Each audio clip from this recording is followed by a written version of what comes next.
You are currently being sabotaged by a ghost in your own mind. That quiet voice in your head isn't just observation, it's a silent executioner systematically dismantling your potential before you even wake up. Today, we conduct a brutal audit of the private language you use to justify your mediocrity. Stop pretending you don't hear it. That voice, the one that whispers just enough doubt to slow you down, but never enough to alarm you. It doesn't scream, it doesn't attack directly, it negotiates, it suggests, it sounds like you, and that is why it's dangerous. Because you trust it, you assume it's rational, you assume it's protective, you assume it's just how you think. But what if that voice isn't protecting you at all? What if it's been quietly engineering your limits, one thought at a time? Look at your life, not the version you explain to people. The real one, the things you didn't do, the risks you avoided, the discipline you postponed, the standards you lowered when no one was watching. None of that happened randomly. It was approved, signed off, by that voice. You didn't fall off. You were talked out of rising. And it didn't require force. Just a few carefully placed thoughts. Not today. You're not ready. Maybe later. This is enough. Execution doesn't always look violent. Sometimes it looks like comfort. This is where your identity begins to fracture. Not in public, not under pressure, but in private, in the quiet negotiations you have with yourself. You think identity is what you declare. It's not. Identity is what your internal dialogue repeatedly permits. If your mind constantly lowers the bar, you don't become someone who failed, you become someone who never demanded more. That distinction matters, because one is a mistake, the other is a pattern. And patterns are built through repetition of thought. Right now, your internal dialogue is either constructing you, or dismantling you. There is no neutral state. Every thought you allow either reinforces discipline or erodes it. Every sentence you repeat internally becomes architecture, or demolition. This is the part most people refuse to examine. They track habits, they track results, but they never audit the source. The language, the private script, the silent commentary running underneath every action. You wake up, and before your feet touch the ground, it begins. A quiet assessment, a subtle excuse, a soft delay, and just like that, your day is already compromised. Not because of circumstances, but because of conversation. You are not losing to the world. You are losing to interpretation. Your mind interprets effort as inconvenience. Discomfort as danger. Discipline is optional. And you accept those interpretations without question. Why? Because they feel natural. But natural does not mean correct. It means conditioned. This is the trap. The most dangerous thoughts are not the loud, destructive ones. They're the reasonable ones. The ones that sound logical. The ones that justify inaction with just enough intelligence to avoid resistance. Rest is important. You've done enough. You deserve a break. Individually, harmless, repeated daily, lethal, because they don't stop you completely. They slow you down just enough to ensure you never reach your full velocity. You stay average, not by accident, but by agreement. Here's the truth you've been avoiding. Your internal dialogue has been negotiating against your own potential for years. And you've been signing the contract every time. This is where the audit begins. Not a casual reflection, not a vague awareness, a brutal audit. Every thought must now be interrogated. Every assumption must be challenged. Every internal statement must justify its existence. Because if you don't question your thoughts, they will control your actions. And if they control your actions, they will define your life. This is not philosophy. This is mechanics. Thought right pointing arrow language right pointing arrow action right pointing arrow identity. Break it anywhere, and the system collapses. Strengthen it, and the system compounds. But you cannot strengthen what you refuse to examine.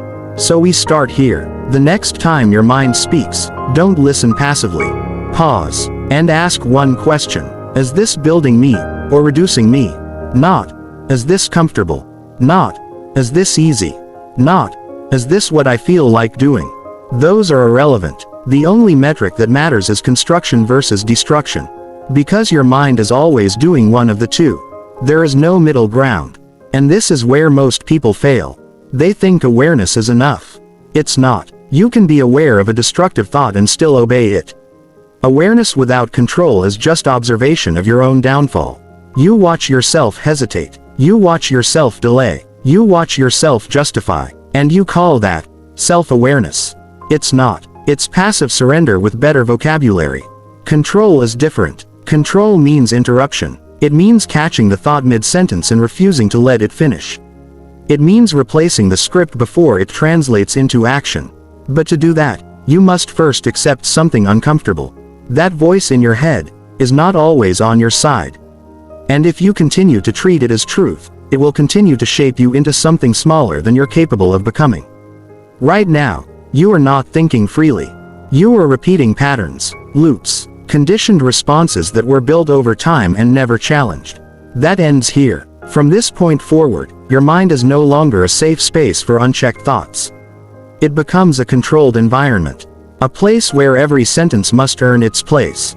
Because the cost of letting the wrong thoughts live rent-free in your head is your entire future. And most people never realize this until it's too late. They look back and wonder why they didn't become who they could have been. They blame time. They blame opportunity. They blame luck. But the truth is simpler. They were out-negotiated by their own mind. If you're still listening, this is where you separate yourself. Because most people will hear this, and do nothing. They'll agree. They'll nod. And then they'll go right back to thinking the same way. You won't. Prove it. Engage. Like this video. Not because it sounds good, but because you recognize the pattern in yourself. Comment this phrase. I audit every thought. Not for me, for you. Because what you repeat externally reinforces what you accept internally. And if this shifted something in your mind, even slightly, share it. Someone else is walking around right now, being quietly dismantled by their own thoughts, and they don't even know it yet. Now understand this. We are not done. This is only the surface. Because identifying the voice is one thing. Dismantling its authority is another. And what comes next will force you to confront something most people spend their entire lives avoiding. Stay with me, because the next phase is where excuses die. And most people are not ready for that. You heard the voice. You identified it. That was the easy part. Now comes the part most people avoid for the rest of their lives. Because recognition doesn't threaten your comfort. Truth does. And what you are about to confront is not the voice itself, but the lies it has convinced you to protect. Your mind is not just speaking to you. It is defending you. Defending your habits. Defending your delays. Defending the version of you that requires the least resistance to maintain. And it does this with precision. It doesn't say, stay weak. It says, be realistic. It doesn't say, avoid discipline. It says, you've been working hard, you deserve balance. It doesn't say, quit. It says, this might not be the right time. You hear wisdom. But what's actually happening is negotiation. And you've been losing every deal. This is where radical self-honesty begins. Not the kind where you admit your flaws. The kind where you strip your excuses of their disguise. Because right now, your mind is dressing weakness up as logic. And you're accepting it as truth. Understand this clearly. Your brain is designed to protect comfort, not to maximize your potential. Comfort keeps you safe. Growth threatens that safety. So your mind builds narratives, clean, logical, convincing narratives, to justify staying exactly where you are. And the more intelligent you are, the more sophisticated those narratives become. You don't say, I'm avoiding discomfort. You say, I'm prioritizing. You don't say, I lack discipline. You say, I'm waiting for the right moment. You don't say, I'm afraid. You say, I'm being cautious. Do you see it now? You are not lying to others. You are lying to yourself, with language that sounds intelligent enough to avoid suspicion. This is why most people never change. Because they never catch the lie. They refine it. They improve it. They make it more convincing over time. Until eventually, they believe it completely. And once you believe your own excuses, you stop questioning them. That's when the execution becomes permanent. Because now, every time your potential tries to push forward, your mind steps in, not as an enemy, but as a lawyer. Defending your limitations with evidence. You tried before. It didn't work. You're not built like that. This isn't who you are. Case closed. No action taken. And you walk away thinking you made a rational decision. This is the level of manipulation you are dealing with. So the question is no longer, what am I thinking? The question becomes, why am I thinking this, and who benefits if I believe it? Because every thought has an agenda. Every internal statement is either pushing you forward, or holding you in place. There is no neutral thought. And if you don't interrogate it, you will obey it. This is where you change the rules. From this point forward, your mind is no longer allowed to present thoughts without evidence. You become the cross-examiner. Every thought that enters your mind now stands trial. And you ask, with precision, is this objectively true, or is this convenient? Not what feels true, not what sounds true, what is provably true, because feelings are unreliable, they fluctuate, they adapt to your environment, they protect your current identity. Truth doesn't. Truth is stable, and most of your internal dialogue is built on feelings, not facts. I don't feel ready. That's not a fact. I'm not good enough. That's not a fact. This is too hard. That's not a fact. Those are interpretations, and interpretations can be wrong. But you've been treating them as commands. This ends now. From this moment, every thought must pass through a filter. Not a passive one, an aggressive one, a hostile interrogation that strips away comfort and exposes intent. When your mind says, you're tired, you ask, tired, or avoiding. When it says, you'll do it later, you ask, later, or never. When it says, this isn't the right time, you ask, not the right time, or not the right mindset. This is how you dismantle the illusion. You don't silence the voice. You expose it, because once a thought is exposed, it loses its authority. It can no longer operate in the shadows. And most of your limiting beliefs rely on darkness. They rely on you not looking too closely. But you're looking now, and that changes everything. This is where discomfort begins to rise. Because when you stop accepting your own excuses, you remove your escape routes. There's nowhere left to hide. No justification left to lean on. Just truth. And truth is demanding. It requires action. It doesn't negotiate. It doesn't comfort. It simply presents reality, and waits.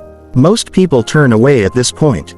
Because it's easier to live with a lie that feels good than a truth that demands change. But you're still here, so we go deeper. Your mind is not just protecting comfort. It is protecting identity. The version of you that exists right now has been reinforced by years of repeated thoughts. I'm not consistent. I'm not disciplined. I always struggle with this. These aren't observations. They are identity statements. And every time you repeat them, you strengthen them.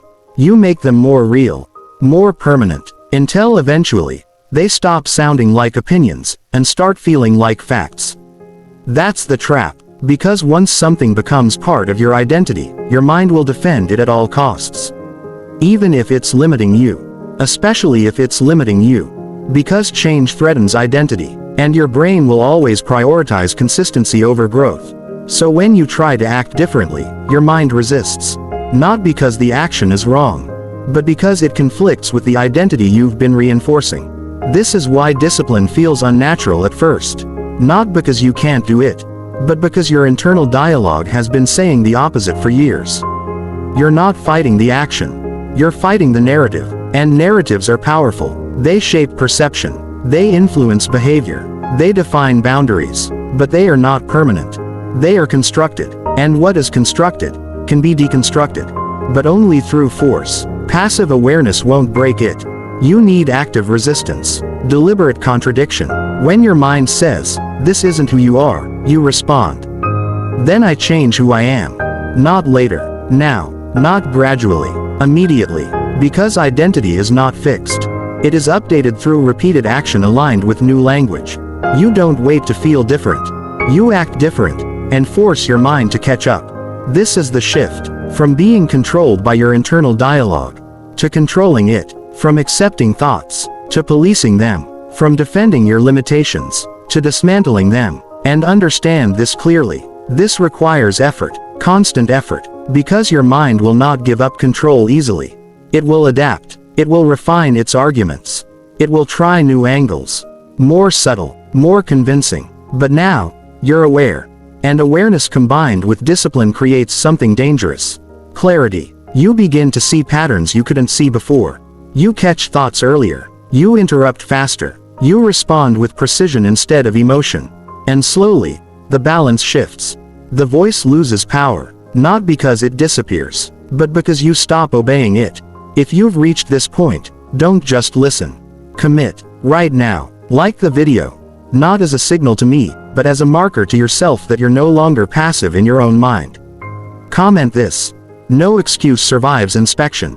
Type it, see it, because what you declare publicly begins to rewire what you accept privately. And if this is forcing you to confront something uncomfortable, share it. Most people are walking around defending their own limitations without realizing it. You've just stepped outside that pattern. But we're not finished. Because dismantling the voice is only half the process. The real power comes next. When you stop reacting to your internal dialogue and start designing it, because the same mechanism that's been limiting you can be turned into the most precise tool for building who you choose to become. And that shift changes everything. Now you understand the mechanism. You've seen the voice. You've exposed the lies. You've interrupted the patterns. But interruption alone does not build anything. If you stop at resistance, you remain in a constant fight. And fighting, even when you win, still drains you. The objective was never just to silence the executioner. It was to replace it with an architect. Because your internal dialogue was never meant to be empty. It was meant to be directed. Right now, most people are reacting to their thoughts. You are about to start engineering them. This is the shift that separates control from transformation. Because control says, I won't listen to that. Transformation says, I decide what gets said. Understand the difference. One is defensive, the other is creative, and creation is where power lives. From this point forward, your internal dialogue is no longer a passive stream. It becomes a command system. Short, precise, non-negotiable, not emotional, not dramatic, functional. Because the language you use internally determines the level at which you operate externally. Weak language creates hesitation. Hesitation kills execution. Execution defines identity. So if your language is weak, your identity will follow. Listen carefully to the difference. A weak internal voice says, this is hard. A disciplined internal command says, continue. A weak voice says, I don't feel like it. A disciplined command says, move. A weak voice negotiates. A disciplined voice directs. And direction removes friction. Because when there is no debate, there is no delay. This is where most people misunderstand motivation. They think they need to feel something before they act. But feelings are unstable. They shift with mood, environment, energy. Commands don't. Commands operate regardless of condition. And that is what makes them powerful. You are no longer waiting for the right mindset. You are imposing it. Every time your mind presents a thought, you now have two options. Accept it, or replace it. There is no third option. Because ignoring a thought is still a form of acceptance. If you don't override it, it stays. And if it stays, it influences. So you overwrite, deliberately, relentlessly, with language that constructs instead of weakens.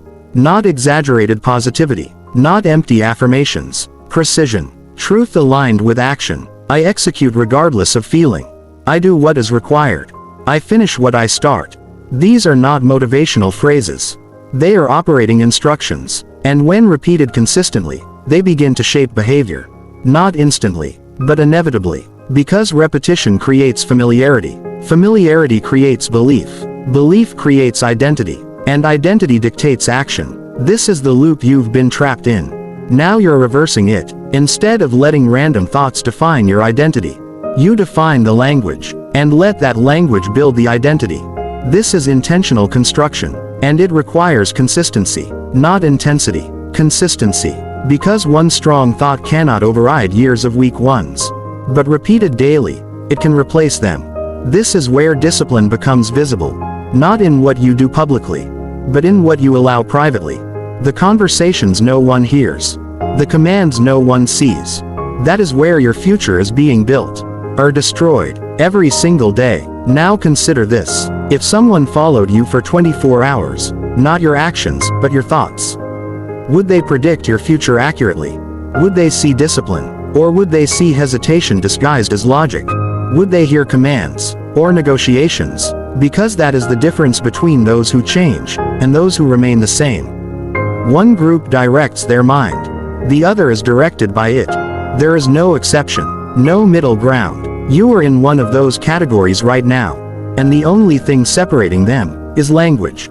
Not resources, not intelligence, not opportunity. Language. The private words you repeat when no one is there to correct you. That is your real environment. And environment shapes behavior. So if your internal environment is weak, your external results will reflect it. But if your internal environment is controlled, your external results become predictable. Not guaranteed overnight, but inevitable over time. Because consistent language produces consistent action. And consistent action produces outcomes. This is not theory. It is cause and effect. Now the question becomes, will you maintain it? Because this is where most people break. They understand the concept. They apply it for a day, maybe a week, and then they relax. They stop policing their thoughts. They allow one excuse, then another, and slowly, the old voice returns. Stronger, more refined, because now it knows your patterns. This is why control must be sustained. Not occasional, not situational, constant, not because it's exhausting, but because it becomes automatic. At first, you will have to think about it. You will have to catch yourself, correct yourself, redirect, but over time, it changes. The new language becomes default. The commands become natural. The hesitation disappears before it forms. And what used to feel forced becomes who you are. That is identity shift, not declared, earned, built through repetition of controlled thought. This is the point where external results begin to change. Not because you chased them, but because you became the type of person who produces them. Without negotiation, without delay, without internal resistance. And when that happens, everything accelerates. Your actions align, your focus sharpens, your standards rise, not because you forced it, but because your internal dialogue no longer allows anything less. That is power, not loud, not visible, but absolute. And most people will never reach this point. Not because it's impossible, but because it requires something they avoid. Responsibility. Total responsibility for every thought they allow, every sentence they repeat, every excuse they entertain. They want control, without accountability. It doesn't exist. You either own your mind, or your mind owns you. There is no shared control. And now, you've seen both sides. The executioner, and the architect. One destroys silently, the other builds deliberately. Both use the same tool, language. So understand this final truth. You do not become what you want. You do not become what you plan. You become what you repeatedly tell yourself, and then act on. Nothing more, nothing less. If your internal dialogue is weak, your life will reflect it. If your internal dialogue is precise, controlled, and disciplined, your life will eventually align with it. Not immediately, but inevitably, because the mind sets the standard, and the body follows. So from this moment forward, there is no excuse. You've seen the pattern. You understand the mechanism. You know the process. Now you decide, architect or executioner. If this shifted your perspective, don't keep it contained. Like the video, not for approval, but as a signal that you're committing to control. Comment this phrase, I build with my mind. Make it visible, make it real, and share this with someone who is still being controlled by thoughts they've never questioned. Because once you see this, you can't unsee it. And ignoring it becomes a choice.